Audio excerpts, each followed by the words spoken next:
Okay, one more of these problems where it's algebraic, where you're asked to substitute in. So this one's a little bit different because there's a plus sign here, but we're going to worry about that in a second. And now it's just asking us to substitute in 10, and I think you should know what's going to happen, but if you don't, let me just prove it to you. Downstairs, automatically a 0. That's pretty bad. Up top, we've got 2 and 10, which makes 20 with a 7, so 27 over 0. That's terrible. We know the function is undefined. We know that there is no limit. The limit does not exist. But most typically, you're not going to get this kind of question on the test where it just says, solve for the limit, and then you plug stuff in, get a 0, and then you just get to write D and E because that's no fun, right? I mean, it is fun because there's no work required there, but I'm going to make you do one more extra step.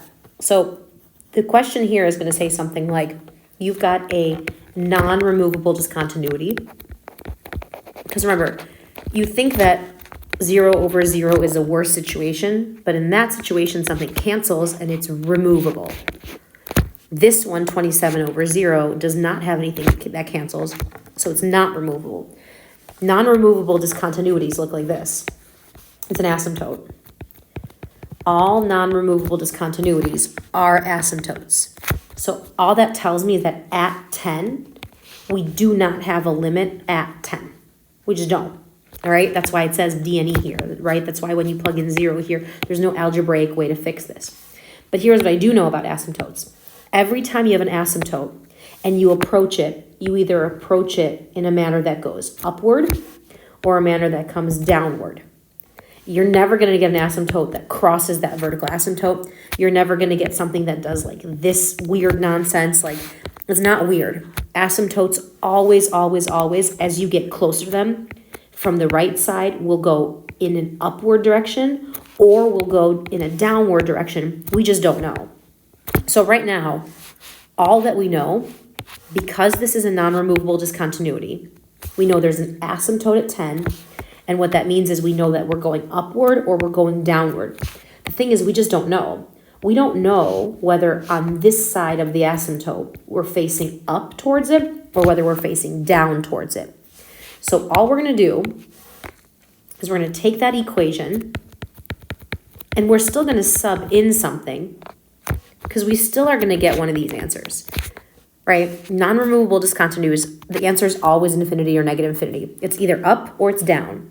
So all I'm going to do is I'm going to look at what it's telling me about what 10 I want, meaning like what side of the 10 I want. So this is the asymptote at 10. 10 plus means I'm on this side of it. And we'll do 10 minus as well, but 10 plus means I've got to pick something on this side. So an x value that's close to 10 but it's on the right side of it would be like 10.1. So I'm just going to sub in 10.1, and don't panic on me because you don't really need to do the actual substitution. What you need to know is whether the answer is positive or negative, because that tells you whether you're going to use the positive or the negative infinity. So if I sub in 10.1 times 2, that's like 20-ish. 20 plus 7 is a positive number. I just care about whether the answer is positive or negative. This times this is a positive number. Positive 2 times positive 10 is a positive. A positive number adding a positive number is 7. It's a positive number. It's just a bunch of positives up top. 10.1 minus 10 is also a positive number, right? I mean, you trust me on that. I should have done a a split shot, but whatever. 10.1 minus 10. Again, I don't care what kind of number it is. I don't care that it's a decimal. I care whether it's positive or negative. So we've got a positive over a positive, and a positive over a positive is a positive situation. So that means I'm going to use the positive infinity. And what that tells me is that on the right side of that asymptote, the picture is looking like this. I'm approaching it from low to high. When I get close to the asymptote, I'm going upward towards it because the outcome of when I plugged in something that was close to 10 on the right side of it gave me a positive situation, so positive infinity. So now let's imagine, let's say the question's the exact same.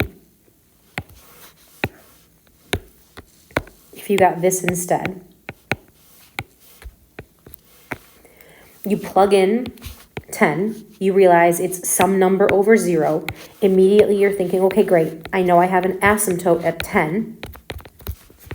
You can draw it in there or not. It totally doesn't matter. I mean, I'm just using this for work, but you definitely don't need that at all. 10 minus. So I need to be over here on the asymptote.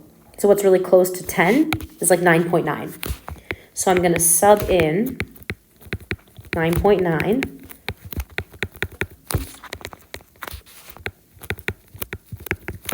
(9.9) minus 10 is a negative number. 2 times 9.9 plus 7 is a positive number.